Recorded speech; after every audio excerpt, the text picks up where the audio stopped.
Ophelia Michaelidis, and this is Healthy Cities in the SDG Era, a podcast about the Sustainable Development Goals and how research conducted by faculty and students at the University of Toronto is helping to achieve them.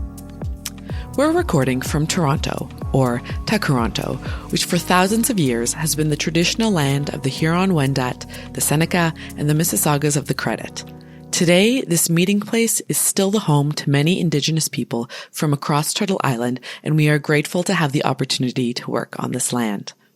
In this episode, we'll look into SDG 9, which focuses on building resilient infrastructure, promoting inclusive and sustainable industrialization, and fostering innovation. There are several targets for measuring progress on SDG 9. These targets encompass enhancing scientific research and technological capacities of industrial sectors in all countries, supporting domestic technology development, research and innovation, encouraging innovation, and increasing the number of research and development workers. Innovation and technological processes may play an important role in the development of sustainable solutions to the challenges our world faces, such as pandemics and climate change. However, according to the United Nations, global investment in research and development as a proportion of GDP increased only 1.5% in 2000 to 1.7% in 2015 and remained unchanged in 2017. In Canada, R&D expenditure was reported to be at 1.5% in 2019, according to the World Bank, and spending is expected to stay at these levels. Thus, there remains a need for countries like Canada to continue investing in R&D that not only helps find solutions to the world's challenges, but also generates employment and income. At the same time, it is important to recognize that innovation should be equitable, benefiting all communities rather than a select few in populations. In this episode, we'll speak with Danny Bresnitz about equitable innovation policy, especially among disadvantaged groups.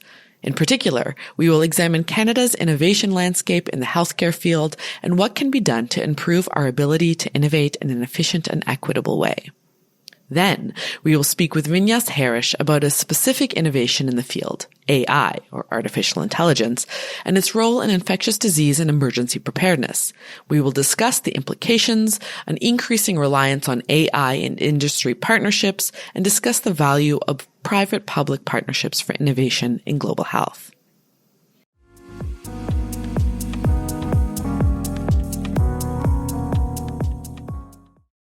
Danny Bresnitz is a university professor and Munk Chair of Innovation Studies in the Munk School of Global Affairs and Public Policy with a cross-appointment in the Department of Political Science at the University of Toronto, where he is also the co-director of the Innovation Policy Lab. In addition, he is a fellow of the Canadian Institute for Advanced Research, where he co-founded and co-directs the program on innovation, equity, and the future of prosperity. Professor Breznitz is known worldwide as an expert on rapid innovation-based industries and their globalization, as well as for his pioneering research in the distributional impact of innovation policies. He has been a member of several boards, as well as serving an advisor on science, technology, and innovation policies to multinational corporations, governments, and international organizations. Welcome to the program, Dan. Thank you so much for being with us today. Please tell us a little bit about yourself and your research.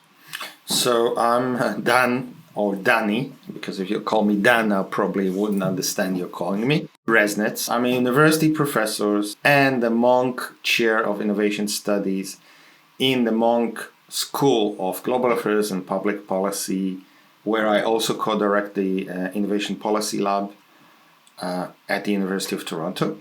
I'm also the co-director of fellow of CIFAR, the Canadian Institute for Advanced Research, where I co-direct the program on the Global Network and program on innovation, equity, and prosperity. Right now, I'm also on secondment to our federal government as a Clifford Clark economist at the Department of Finance. And that's with the official titles. I think I now make sure I'm not insulting anyone who gives me money. On terms of research, very simplistically, I'm looking at two things. One, about innovation policy. and how that trend how can we make it more effective? And that effective meaning producing more innovation and also economic efficiency. But on the other hand, as you might have understood by the name of a program, Equity and Prosperity, I'm extremely interested in trying to figure out, and that's why I said innovation policy and not innovation, how we can affect innovation policy in a way that it will be more both economic efficient in terms of profit growth, but also the distribution outcome will be much more equal, especially with disadvantaged groups, the groups that are weaker in each society. And I'm looking at that both in terms of the, let's call it geography, locale, right? What different places can do. I am looking at the global system as a whole, and therefore what that means for specific societies. And done, I don't know, 3-4 books by now. God only know how many articles. And my last book is Innovation in Real Places. And the reason I'm mentioning it because the Writers Guild of Canada just gave it the inaugural Balsillie Award for Public Policy. And again, I want to make sure that everybody who's helping my research, especially the research on equity, which does not get enough attention, get mentioned. Mm-hmm. Absolutely. Well, congratulations. Well earned, Danny. In listening and to your bio and your descriptions, I hear the word innovation a lot. So I'm wondering, our listeners, as well as myself, might be curious to know more about what you mean by innovation. So what is your definition of innovation? So I think that's a great question. And it's a great way to start this. And the reason is that I think we have a horrible confusion in the world, but especially in Canada, about what is innovation and what is not innovation. So innovation is not invention. If you and I will go back to the lab, even if we find a molecule that actually works against a disease, and even if we sort of prototype it to show that, and maybe even do the first clinical trial to show that it actually works, that's an invention. Innovation is taking those ideas and making them into reality, and not only in the novel, like bringing a new molecule to the market, but all the way through from making it better, figure out how to produce it, figure out how to distribute it, figure out how to service the people that get it, in all industries, so from health to shoemaking. And it is important specifically because of that it's continuous and it happens in the market. So I'll give you 2 examples. One is the coronavirus. It's lovely that we came up with a new molecular using a completely new technology called mRNA. But we now know that if we really want to control corona, live with the corona, we will have to up our game. It's not enough of coming up with this first molecule. We have to figure out, and we have in the last 18 months, how to produce mRNA vaccines to the tunes of billions, how to create new vials and glass and materials to put those vaccines in because they necessitate freezing, how to distribute that. And now we need to figure out how to improve vaccines probably every 6 to 12 months, and then produce them in the billions, and then make sure that every human on Earth has access to them if you want COVID to basically become, how we deal with the flu. So you could see that the real impact is not just that somebody came with a molecular, but everything that happened later. Okay, it's not that it's not important to come with invention, but if you want to have impact in the real world, you need to innovate, and you need to innovate all the way through, and it must be continuous. The second is what we are talking about, talking with now, or using, or Zoom. 10 or 12 years ago, still had in the university special rooms to do, telecommunication, and special classes in which you had to have special cameras and special connections. I'm not talking about 15 years ago, just 10 years ago. Maybe even less. I remember I had to present in Korea, and there was a special room on the third floor with a special camera. And it was really expensive. Now all of us have Zoom. And it's not new technology. This technology is 40, 50 years old. It's just the fact that we have improved the technology, we improved cameras, we improved microphone, we improved data communication, we improved handling of memory to such a degree that now you and I can do that and we don't even think about the cost. And that's when it really has impact on society. Not, when somebody comes with a new gadget, or not even when the gadget is being sold to only a few rich, trendiest people and somebody become a billionaire. The impact on society happens when innovation is really widespread. And we keep forgetting it in Canada. I had no idea that the innovation ecosystem was so complex, much beyond just the invention stage. That to me is very fascinating, and obviously has very real impacts on, like you said, our day-to-day, the life we've been living for the last 2 years under, the COVID-19 pandemic, our use of technology. Yeah, absolutely. Danny, I want to pick up on something you said at the very beginning around equity and the use of innovation for equity-seeking groups. So in your most recent book, you argue for sustainable innovation-based development and growth that communities can benefit from. So how can communities succeed at innovation, especially in reference to health and or healthcare? I'd be interested to know. So it's good that you mentioned COVID, and it's good that you talked about the ecosystem. Because the one thing that has changed over the last 20, 30 years, maybe 40, but most people realize it only when COVID happened and it suddenly stopped, is that we have moved to a completely new global system of production, and with production, innovation. So I know that you really wanted a new car now for about a year, and you already paid for it, but the Maserati didn't arrive because there's no silicon chips.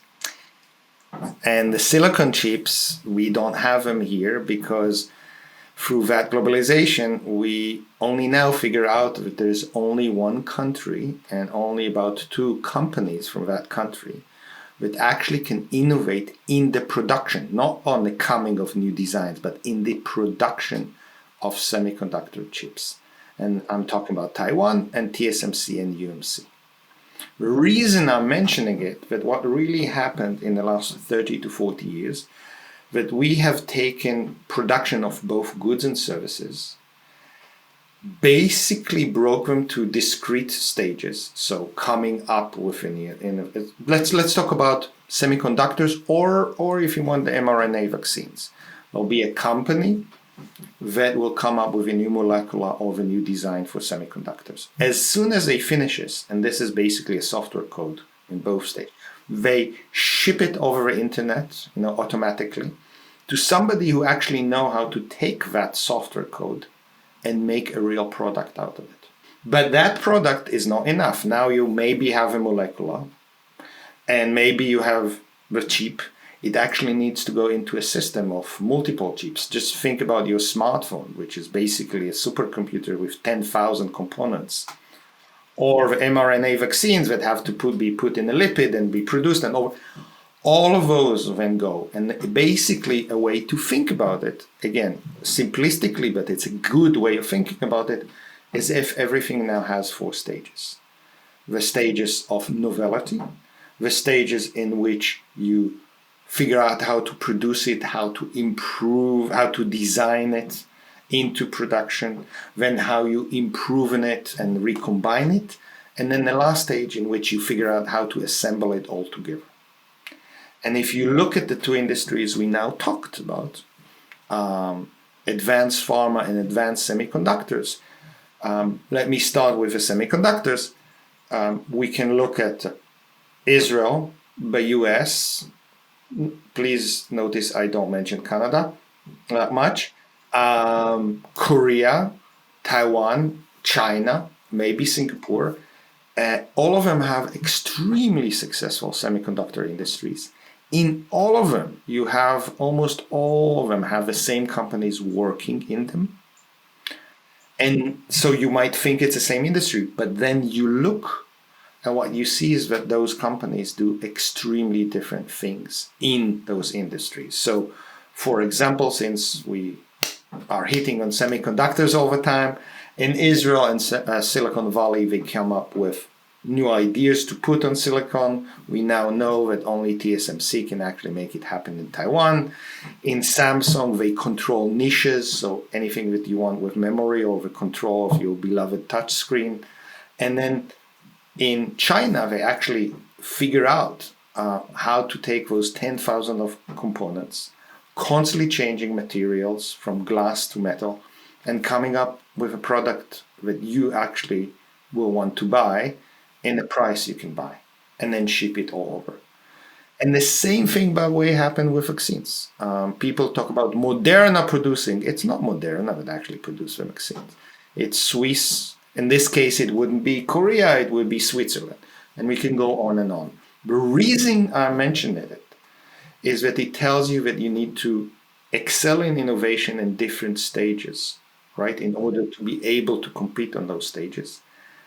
What it also then tells you, if you look at those stages, is each one of them have completely different distributional outcomes.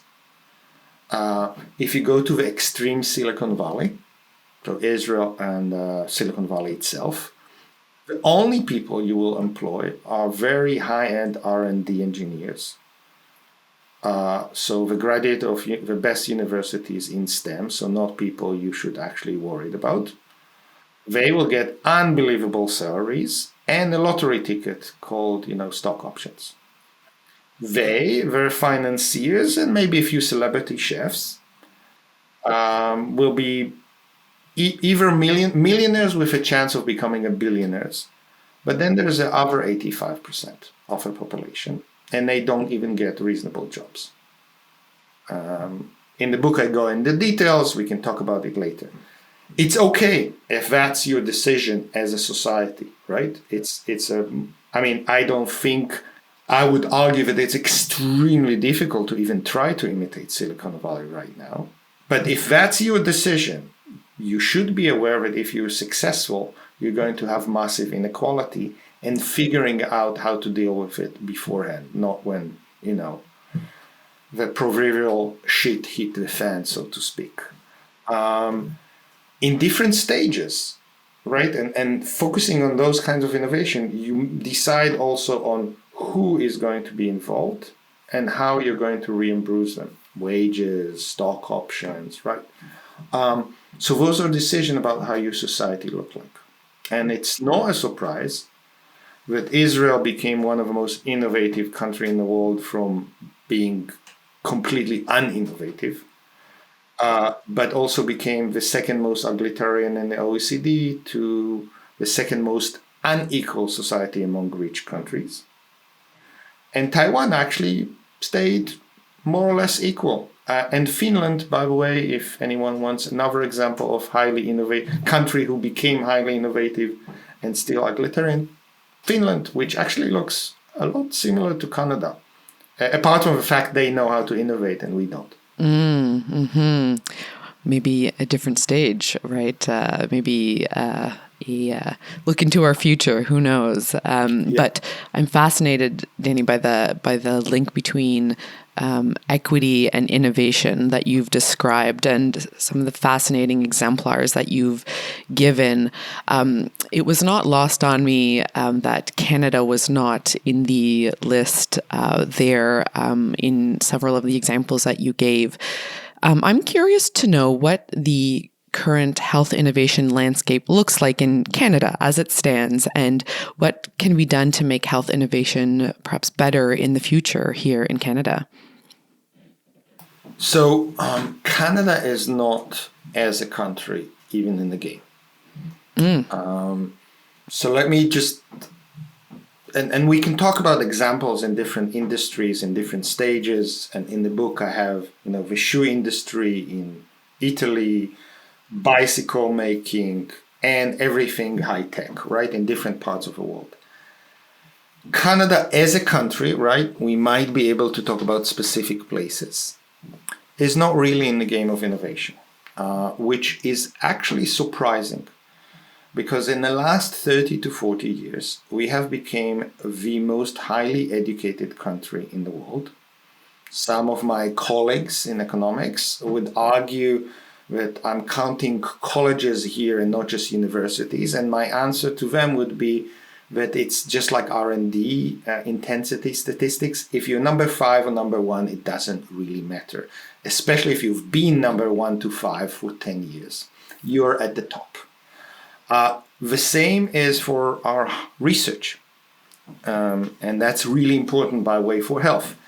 We have created a public research infrastructure between universities and other organizations, which is as good as it gets, actually punch way above its weight. If you look at invention that became really important innovation, especially in health, Canada, where we completely fail is what we do with those highly educated people and those ideas.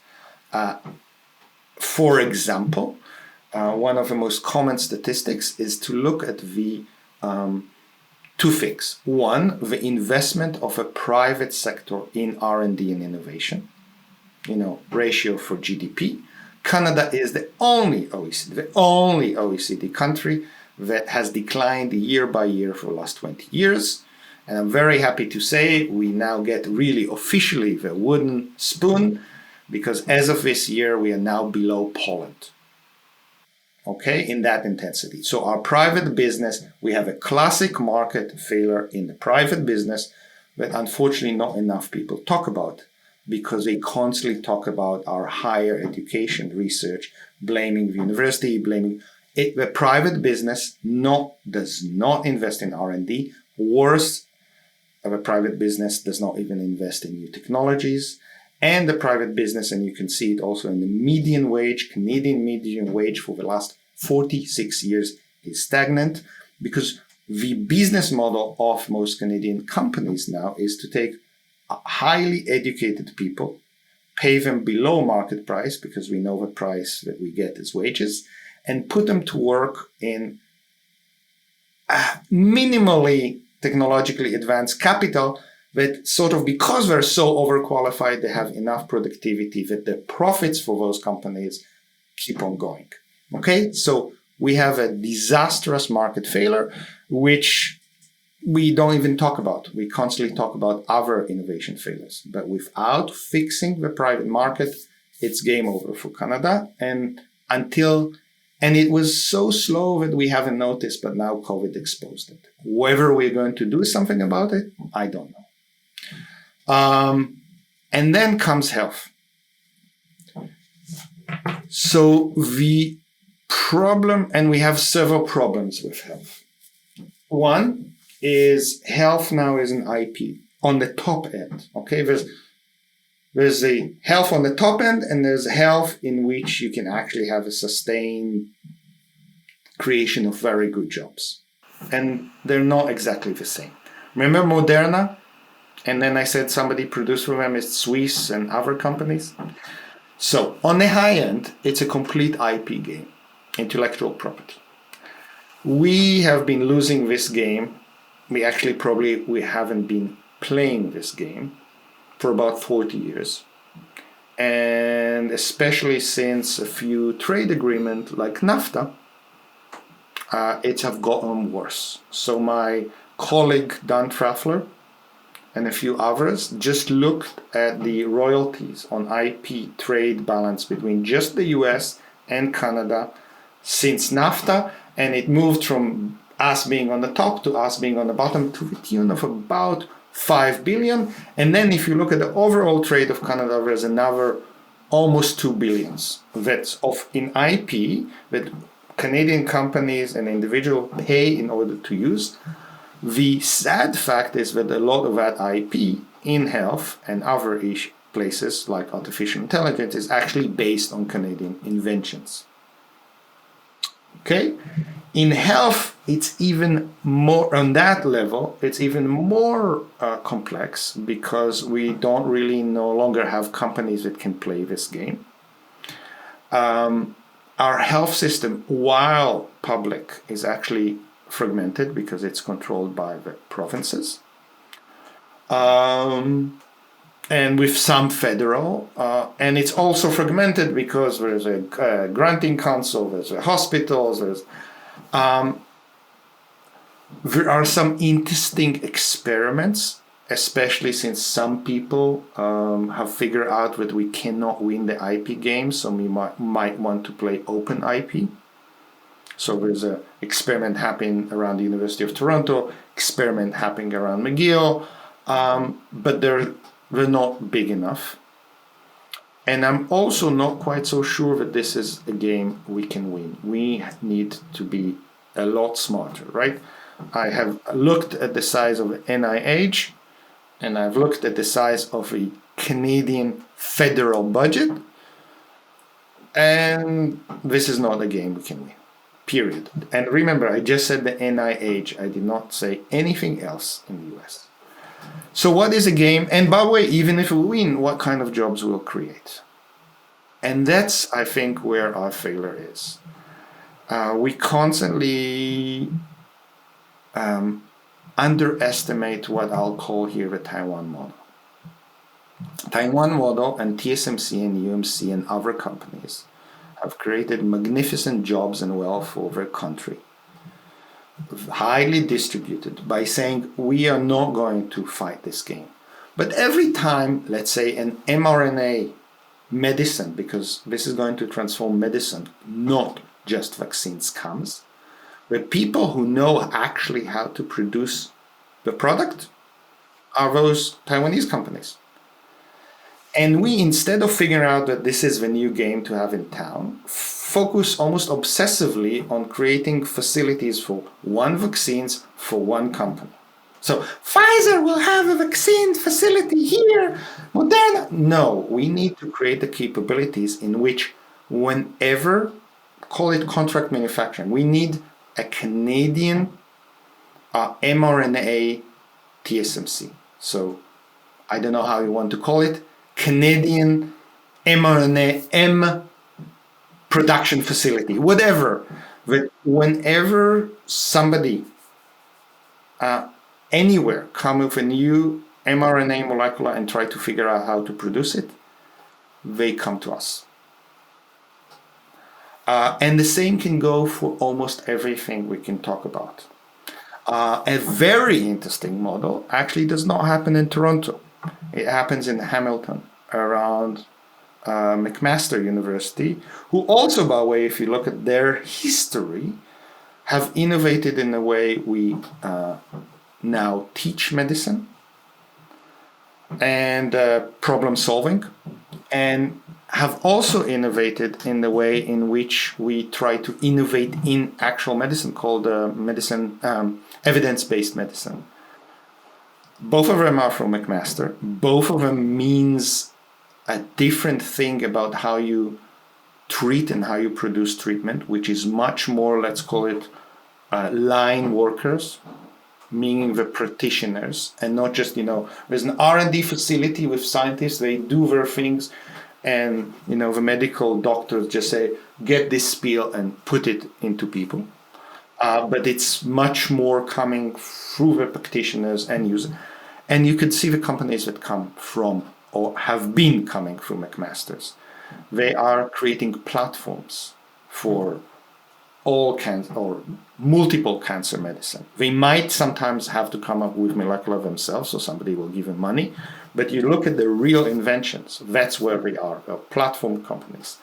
I think it's a very interesting experiment for all of Canada, and not just in medicine. I think we are destroying it at the moment because we have now involved so much venture capital into it and so much of that venture capital come from the US. And the only game that the US venture capital are interested in playing is the game in which Canada is not going to win. So how do we take the things we can already do? McMaster is one example. CMOs, contract manufacturing in health, are another. Open science, medicine, right? Counter maneuvering the patents and IPR. How do we scale all those up without falling into the trap that somebody offers a huge amount of money and transform us to an outpost of Silicon Valley? That's an interesting question. Mm-hmm. I find that fascinating. And your last example, what is unique about the McMaster, this Canadian, this process, and how can that be leveraged, right, to ensure that innovators can successfully grow and prosper here in Canada? Let me say something I think about McMaster and why that happened in McMaster. McMaster is very new to the game of medical school and medical research. It had this massive monster called University of Toronto and the Hospital of Toronto right nearby. And they knew that A, very new, so they were not wedded to the mainstream. And B, they knew, and they had the leaders who understand that in order to be as good as they can, they have to do things differently. And for now, at least, they have kept it, right? You will see all their studies around demographics and data and population data. And Canada needs to stop thinking. And I've been in the US for many years. My PhD is from MIT. I taught in Georgia Tech. I've been in Stanford and Berkeley. We are not the US. We will never be the US. There's no chance of us ever winning if we try to compete head to head with the US. We want to create jobs and a healthy health and industry and healthy society. And in terms of health, not just, we need to figure out what is a Canadian model. And because we are also very diverse and it's province by province, we can run multiple experiments. But instead, we just look at the US and say, oh, you, the master, we'll just follow you. Thank you, Yoda, for telling us how to become Jedis. And by the way, for taking all our money, all our invention, and our best scientists. Right.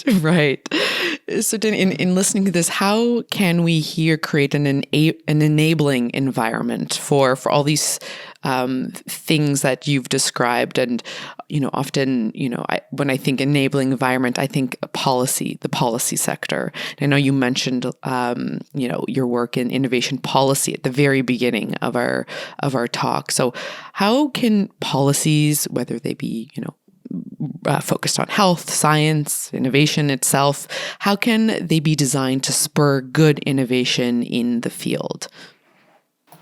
There's one. We are really good in invention, okay? And I don't think we should stop being good in invention. I'll be very clear on that.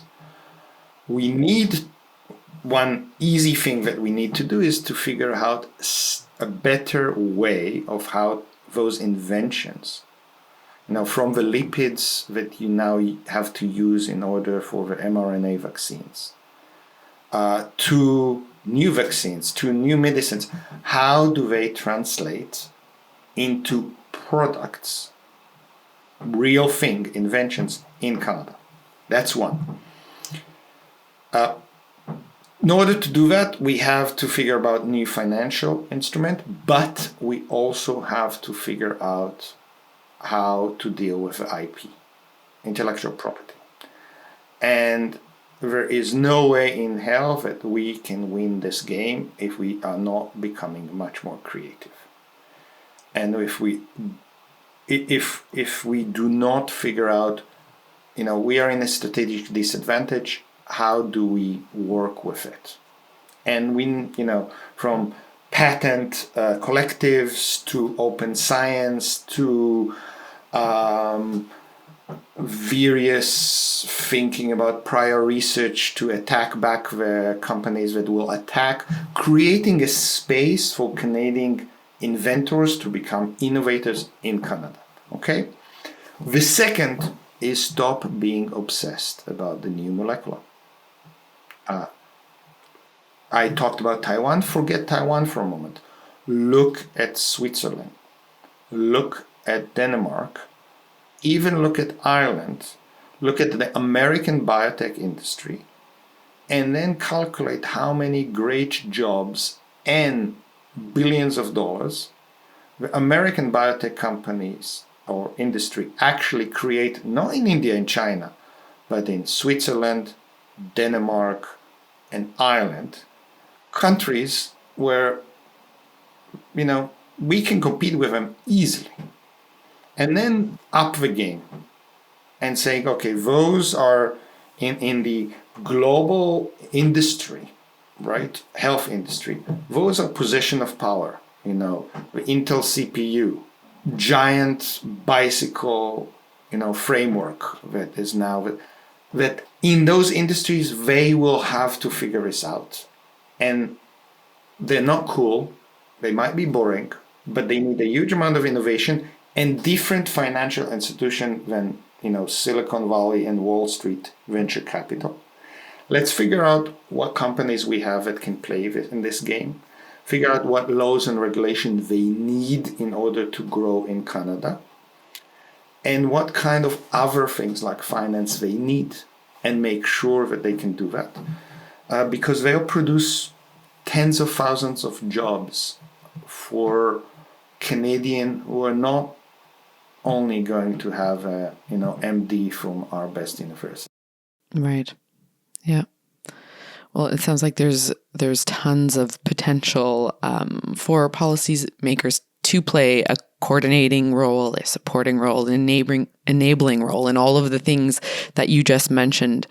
Danny, I want to thank you for giving us a tour of the landscape, the innovation landscape here in Canada and abroad, and to really show us what is possible for future generations of Canadians. And I believe that, with all of these ideas in the pipeline and hopefully are get much closer to implementation so that we can prosper as a country and certainly mitigate effects of future crises, which is something that we've seen over the past 2 years. So Jenny, I want to thank you for joining our episode. It's been such a pleasure. Thank you so much for having me. And I have a lot of optimism for Canada, but we need to start thinking like Canadian instead of Northern Americans. Yes, words of wisdom. Absolutely. Thank you. You're welcome.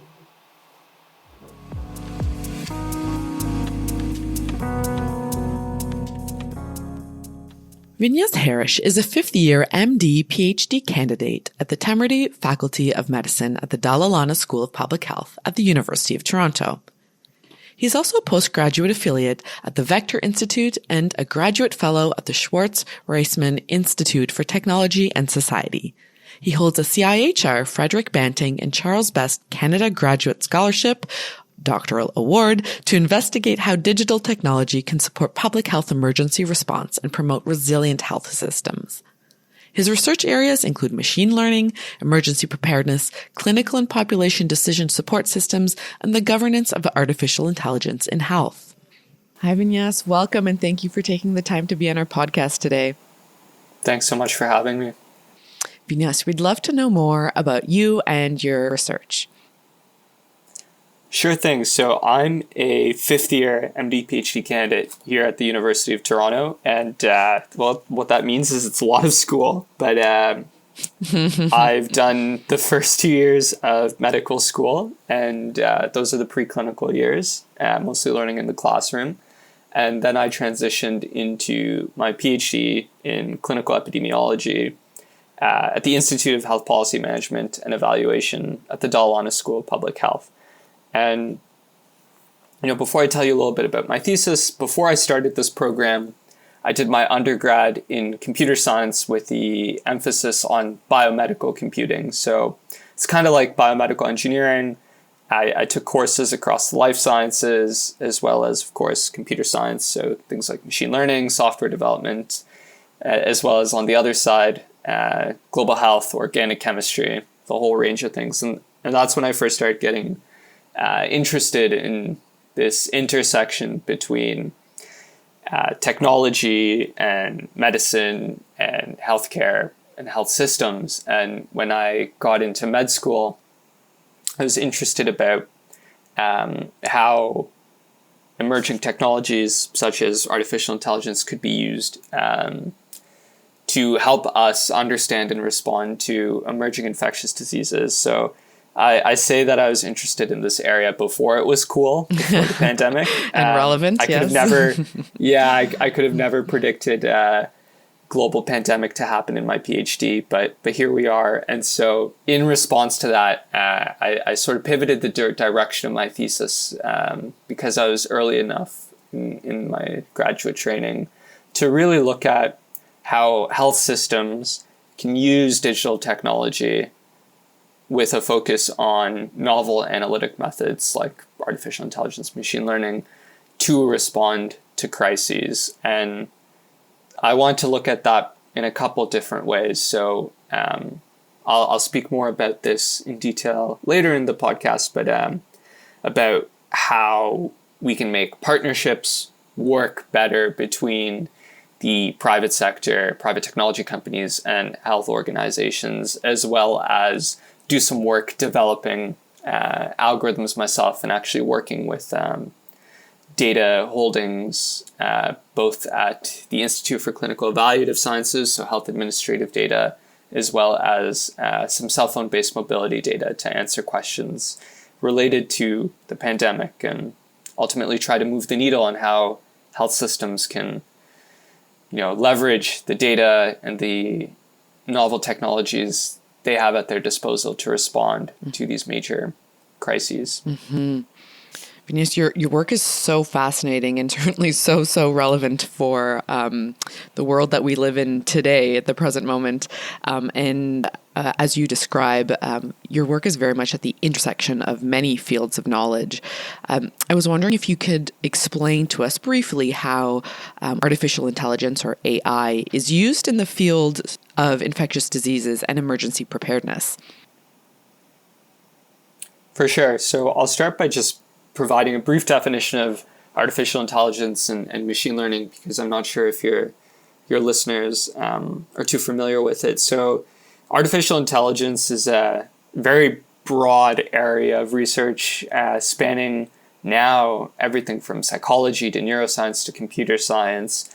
But really a sort of formal definition I often go back to is it's the design of intelligent agents that receive percepts from their environment and take action. And I think a lot of times when people hear the term artificial intelligence, they sometimes think of Terminator style robots. Yeah. But that's what we call artificial general intelligence, which is pretty much relegated to science fiction at the moment. But what there are real world examples of are what we call artificial narrow intelligence, or these sort of intelligent agents that can do a small subset of tasks really, really well. For example, DeepMind recently, last week, I think, came up with an algorithm that can control a nuclear fusion reactor. Other algorithms play board games like the game of Go or chess, but just because an algorithm can play chess doesn't mean it can control a nuclear reactor, and its performance doesn't generalize across tasks like we think with these sort of science fiction robots. And within AI, there's a sub area called machine learning, and machine learning really blew up in the 2000s, especially around 2012. Thanks to another sub-area called deep learning. So you could really imagine these as, those Russian nesting dolls where you have one thing inside of another.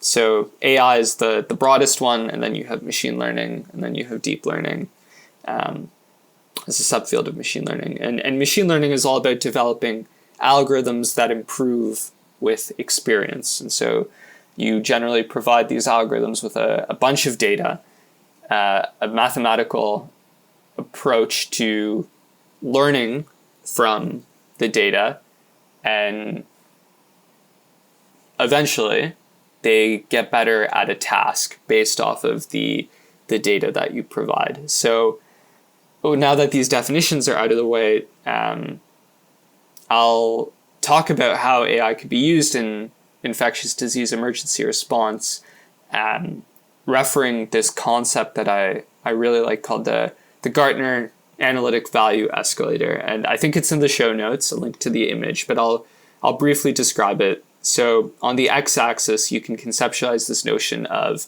difficulty. And on the y-axis, you can imagine an axis called value. And so as you move up and to the right, tasks become more valuable, but they become more difficult as well. And so along this escalator, we can have 4 stages of increasingly difficult tasks, but also more valuable tasks for a business, or, in our case, for a health system. So at the very bottom, there's descriptive analytics, what happened. Then you have diagnostic analytics, why did it happen? Predictive analytics, what will happen? And prescriptive analytics, how can we make it happen?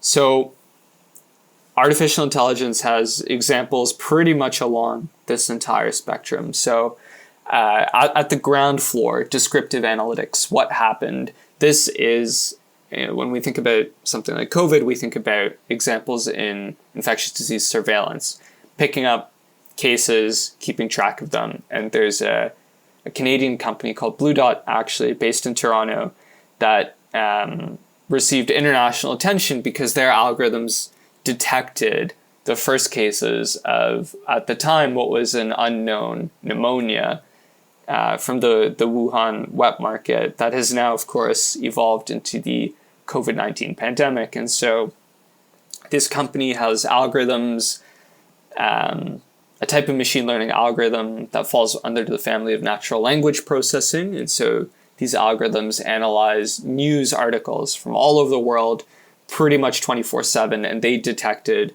this news article in the Chinese media speaking about this novel pneumonia of an unknown origin. And so that's descriptive analytics. I gave you an example there. Diagnostic analytics, honestly, I don't know if there's too much here in this space. I often think this sort of diagnostic analytics, why did it happen, is very much the role of traditional epidemiology, traditional statistics. Is there an association between X and Y? Or maybe in, very mechanistic studies of why something might be occurring. So we'll kind of skip the diagnostic analytics there. But in terms of predictive analytics, of course, a natural example could be forecasting, right? So forecasting case counts in a certain jurisdiction. And forecasting is just a very common example of a machine learning problem. And finally, with prescriptive analytics, there's another group of machine learning algorithms that fall under this window of reinforcement learning. So these algorithms are really cool because you could place this algorithm in a environment and it needs to learn essentially how to make decisions. So one really interesting example that came out during the pandemic was an algorithm to allocate ventilators across counties in the United States based off of predictions of case burdens, but also, okay, if you predict this many cases and we expect then this many people to go to an ICU, we should send this many ventilators to this hospital in New York City versus this many to another community hospital in upstate New York. And then based off of those outputs, here's what might happen. And then later on, we should move these ventilators somewhere else. So this algorithm, in this case, responds to a dynamically changing environment to actually help make decisions. And as you can imagine, that's extremely valuable, but very difficult to do right. So that's a overview of some examples of how artificial intelligence can be used across different aspects of emergency response when you're talking about something like a pandemic. Vinyas, I really appreciate what you just explained, and particularly the nuance of what we mean by AI. I think, the general public, we throw around this word, perhaps not always understanding the nuance of the subcategories. And this is a very vast field with so many applications. And I really appreciate how you explained how it can be used for specific purposes and the exemplars of each that are very relevant to perhaps the data and the evidence and the predictions that we read about ongoing with respect to COVID-19. And so it's very helpful to hear the tools that are used to generate this information. One thing I wanted to pick up on is often in the literature, discussions around AI and healthcare specifically mention ethical AI. And so that being AI designed to mitigate bias and ensure the benefits of AI are shared widely. So when we're talking about ethical AI, what is that? And how do we ensure that AI is ethical, in fact? Yeah, it's a big question, and now ethical AI is turning into an entire field of study in of itself. But I can kind of break it down into ethical AI should. There's a conference in this area called FACCT, or FACT, and I break down ethical AI into the three composite letters here. So the F stands for fairness, ACC stands for accountability, and the T stands for transparency. So the first category is fairness. And even within fairness, there's a lot of different ways to define fairness, and they can get really nuanced mathematically, because to a mathematician, fairness may mean something. To a legal scholar, fairness may mean something else. But especially in the health domain, I think a grounding way to sort of conceptualize fairness is around this concept of health equity. And something I'm sure your listeners know about are the social determinants of health, and the fact that certain marginalized groups have worse outcomes and worse access to care based on these social determinants. And so when we develop machine learning models in our own research, one way of looking at fairness is, let's say you have an algorithm to predict the risk of a person developing diabetes in 5 years. And so this algorithm's developed from, I mentioned ICS earlier. ICS is an organization in Ontario that holds health administrative data. Every time Ontarians interact with the healthcare system, they generate data in these databases held at ICS. And one way to look at if a model is fair is for patients who may be at different ages, in their 40s versus their 50s versus their 60s, if the model can predict the actual risk of them developing these diabetes complications evenly based on these age categories, right? So one age does not have much worse performance than another. Or let's say in Ontario, we don't do a good job of collecting data on race or ethnicity. It's a whole other conversation in of itself, but especially in the United States, you can imagine, okay, if you have an algorithm to predict the risk of diabetes complications for Black patients versus white patients, you do not want to see a big performance gap in your algorithm for Black patients than for white patients, or frankly, vice versa, for whatever reason. And there are ways to explore that and try to make your model more fair. I'll link a excellent paper that was published in Science a couple of years ago that sort of broke ground on this area and realized that a health insurance algorithm used in the United States was it had this exact problem. It did not perform equally in Black patients as it did white patients, and it actually prevented them from getting the care resources that they actually needed. So I'd recommend a listener who's interested in that to check the show notes and take a look at that paper. And so, okay, that was the F for fairness. The next A is accountability. And accountability, I think of in a lot of different ways. Even at one level, it's who's actually at the table, who's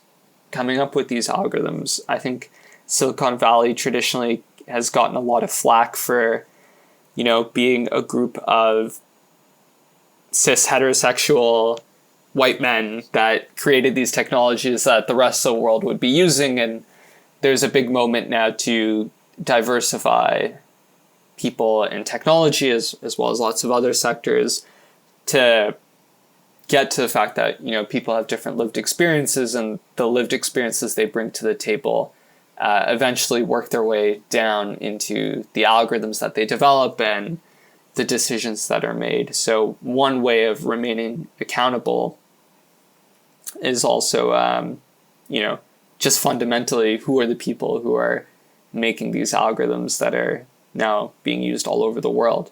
And another dimension to look at could be workflows. So especially in the context of something like healthcare, does it make sense for an algorithm to be automatically making treatment decisions, or should there be a physician or some other clinician in the loop at some point? And if something goes wrong, who's liable for that, I think is an area of increasing work, and that could be a dimension of accountability as well. And finally, transparency. Oftentimes, people break it up into if AI is explainable, if we can understand what's going on under the hood. A common criticism with modern methods, especially deep learning, is that they're called black boxes. It can be difficult to understand how you're getting the predictions that you're actually getting. And now if you're using these algorithms for, mission critical systems like controlling a nuclear reactor or allocating ventilators, it might be problematic if you actually don't know what's going on under the hood.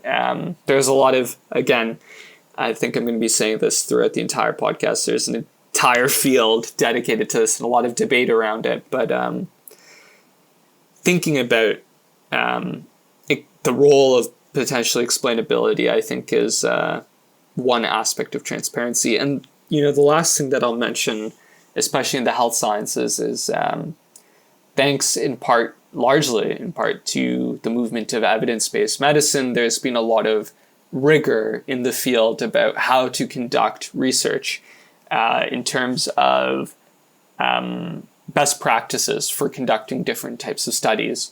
And so there are going to be soon a set of guidelines released for machine learning in the health sciences to try and make it as rigorous as possible. That came from, I think it was through a Delphi process to actually establish consensus to say, okay, researchers should do X, Y, and Z to have the highest quality research possible. And so ethical AI is a huge field. I often break it down into fairness, accountability, transparency. Each of those are fields in of themselves, but that's a brief overview. Mm-hmm. That's so helpful. And I want to thank you for demonstrating the limitations, I guess, of technology and our responsibility to design our tools in a way that are reflective of our values. And as you mentioned, these various dimensions that are important. And I'm glad to see that this is very much a work in progress and these are burgeoning fields. Yes, I wanted to now turn our attention to one of your thesis projects. As I understand, one of your thesis projects involves studying partnerships between health organizations and private technology companies during COVID-19. What have you learned from this project, and what, in your opinion, makes for a successful partnership?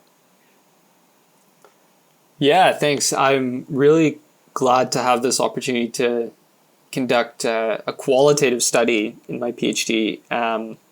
It was something that I wasn't really exposed to too much earlier in my training, but I thought it's one thing to actually be able to develop these technical algorithms, but it's another thing entirely to think about how we can actually get them into practice. And like we spoke about before, you have this trade-off between value and difficulty with these different types of methods. And all along the way, you should also try to think about how to do this ethically.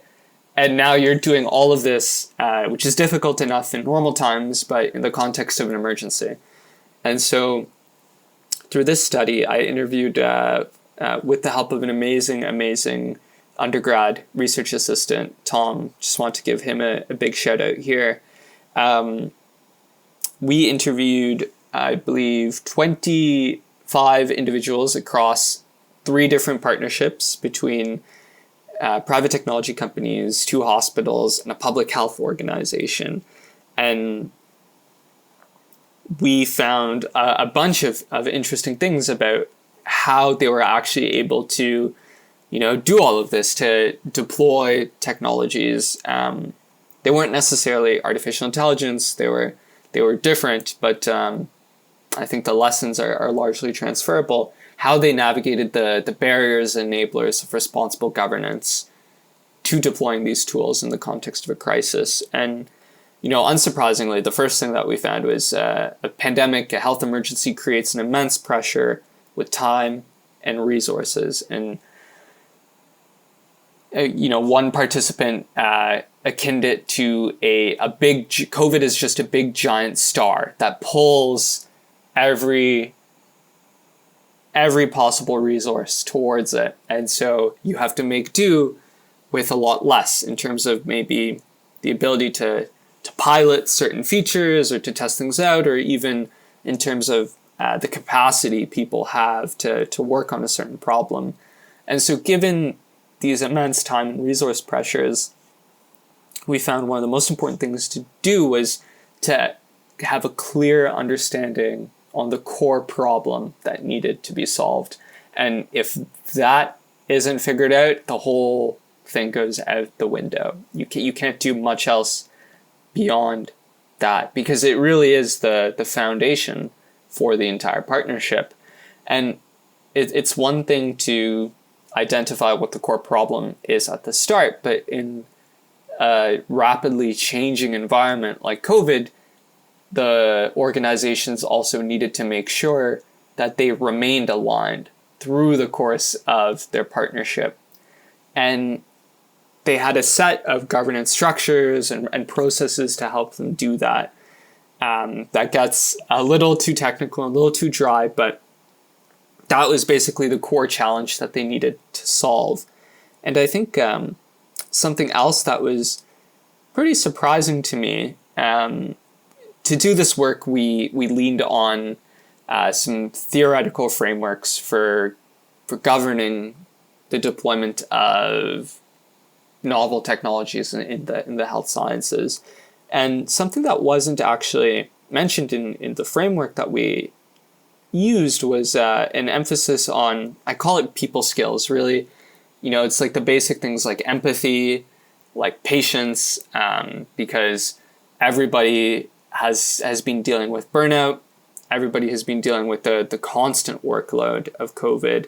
And so a partnership is only as strong as the people that it involves. And healthy, motivated teams are just so vital to actually carry this partnership through, because without it, again, everything falls apart.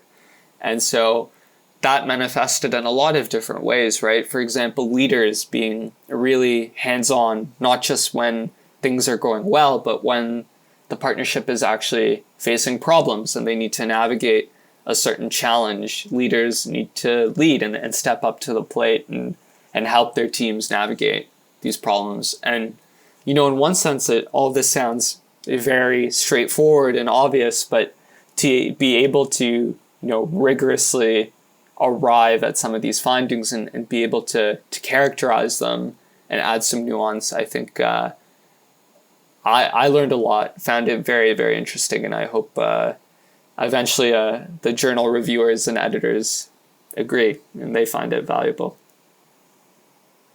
You raise some very important points, whether obvious or not, just around problem identification and healthy relationships, and what makes a successful partnership. I'm so glad that you were able to conduct this work with your team.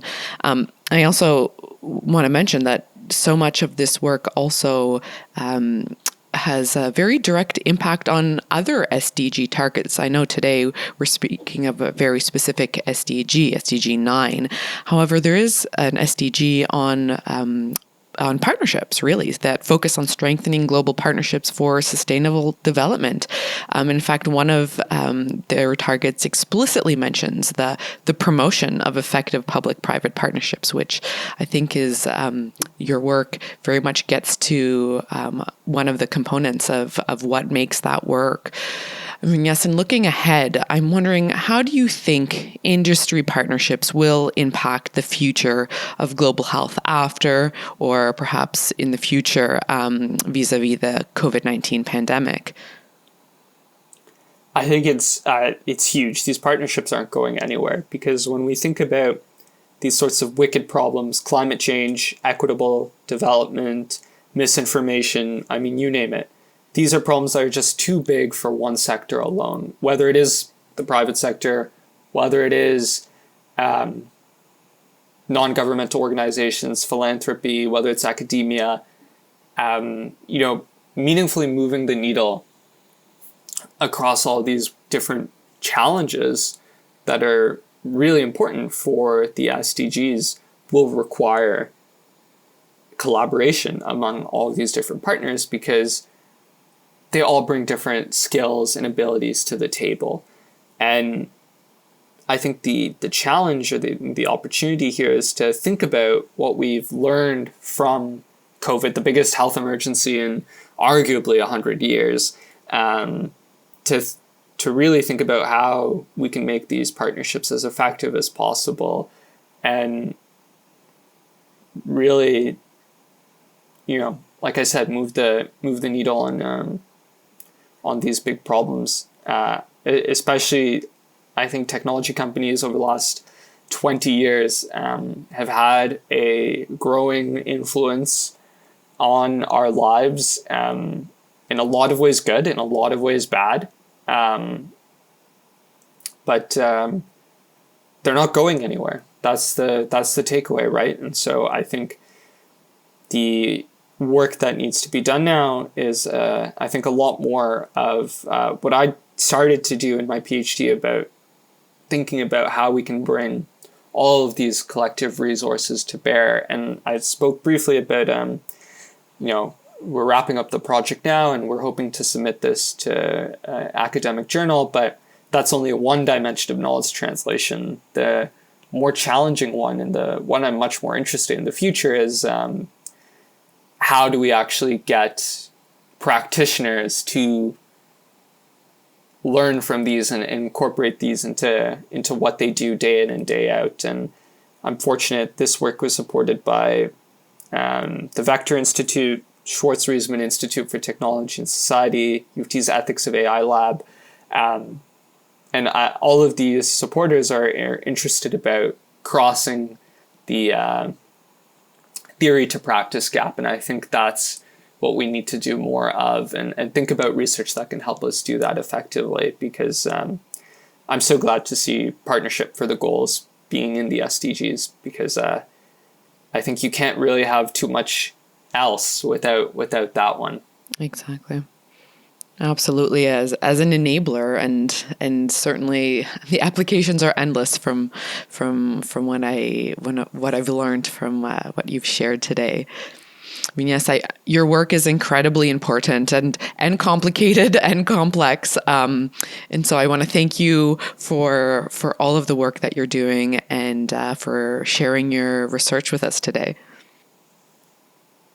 Yes, thanks so much for having me. I really enjoyed speaking with you today. And likewise, thank you so much for sharing everything on today's show.